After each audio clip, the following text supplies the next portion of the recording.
যুক্তরাষ্ট্রের দানের নামে নতুন ধরনের প্রতারণা নিয়ে বাড়ছে উদ্বেগ। মাত্র কয়েক ডলার সাহায্য করতে গিয়ে কেউ কেউ হারাচ্ছেন হাজার হাজার ডলার। ট্যাপ টু পে এর সুবিধাকে কাজে লাগিয়ে মানুষের অসতর্কতার সুযোগ নিচ্ছে প্রতারকরা। কিভাবে কাজ করছে এই প্রতারণার ফাঁদ, আর নিজের অর্থ নিরাপদ রাখতে কি কি বিষয়ে সতর্ক থাকতে হবে, জানুন রিপোর্টে। মোবাইলে মাত্র এক ট্যাপ, আর সেই এক মুহূর্তের অসতর্কতাতেই খোয়া যেতে পারে হাজার হাজার ডলার। যুক্তরাষ্ট্রের দানের নামে এমন এক নতুন প্রতারণার ফাঁদ নিয়ে সতর্ক করছেন আইনশৃঙ্খলা বাহিনী ও ভোক্তা অধিকার কর্মকর্তারা।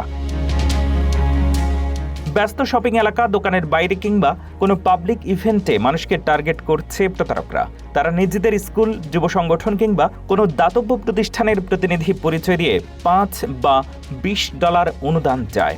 এরপর ট্যাপ টু পে, স্কয়ার বা ক্যাশ অ্যাপের মাধ্যমে অর্থ দিতে পারে। কিন্তু বিপদটা ঘটে পেমেন্টের সময়। প্রতারকরা আপনার সম্মতির অঙ্কের বদলে পেমেন্ট স্ক্রিনে অনেক বড় অঙ্ক বসিয়ে দিতে পারে। ফলে 20 ডলার দান করতে গিয়ে কেউ কেউ হাজার হাজার ডলারের চার্জ অনুমোদন করে ফেলছেন। ওয়াশিংটন অঙ্গরাজ্যের অ্যাটর্নি জেনারেলের কার্যালয়ে এমন অভিযোগ এসেছে, যেখানে একজন 15 ডলার দান করতে গিয়ে 4800 ডলারের চার্জ দেখতে পান। আরেকজন 20 ডলার দিতে গিয়ে প্রায় 5000 ডলার হারান। তবে বিশেষজ্ঞরা বলছেন, ট্যাপ টু পে প্রযুক্তি নিজে অনিরাপদ নয়। মূল ঝুঁকি হল ব্যবহারকারী স্ক্রিনে দেখানো অঙ্ক না দেখে লেনদেন অনুমোদন করে ফেলছেন।